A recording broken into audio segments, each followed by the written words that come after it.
Right bulletin లో breaking news చూసినాం. గోవాలోని ఓ ప్రముఖ నైట్ క్లబ్ లో ఘోర అగ్ని ప్రమాదం జరిగింది. 25 మంది ప్రాణాలు కోల్పోయారు. మరో 50 మంది తీవ్రంగా గాయపడ్డారు. ఉత్తర గోవాలోని ఆర్పోరా ప్రాంతంలో ఉన్న బీర్స్ నైట్ క్లబ్ లోని శనివారం అర్ధరాత్రి గ్యాస్ సిలిండర్ పేలడంతో ఈ దుర్ఘటన చోటు చేసుకుంది. ఈ ఘటనపై రాష్ట్రపతి ద్రౌపది ముర్ము, ప్రధాని నరేంద్ర మోదీ తీవ్ర దిగ్భ్రాంతి వ్యక్తం చేశారు.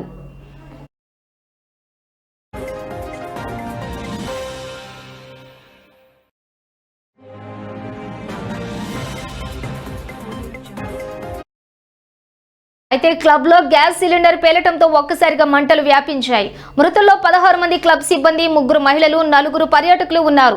కొందరు మంటల్లో చిక్కుకుని మరణించగా ఎక్కువ మంది దట్టమైన పొగ కారణంగా ఊపిరాడక ప్రాణాలు కోల్పోయినట్లు అధికారులు భావిస్తున్నారు.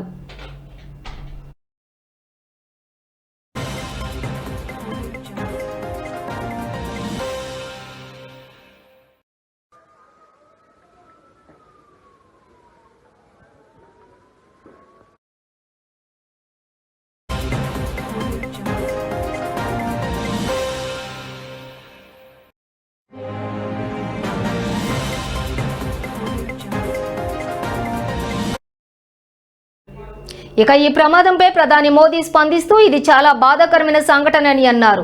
గోవా ముఖ్యమంత్రి ప్రమోద్ సావంత్తో ఫోన్లో మాట్లాడి పరిస్థితిని సమీక్షించినట్లు తెలిపారు. రాష్ట్ర ప్రభుత్వం బాధితులకు అవసరమైన అన్ని సహాయక చర్యలు చేపట్టిందని పేర్కొన్నారు. ఈ సందర్భంగా మృతుల కుటుంబాలకు 2 లక్షలు, గాయపడిన వారికి 50,000 చొప్పున ఎక్స్గ్రేషియా ప్రకటించారు. ఇక రాష్ట్రపతి ద్రౌపది ముర్ము కూడా ఈ దుర్ఘటనపై విచారం వ్యక్తం చేశారు.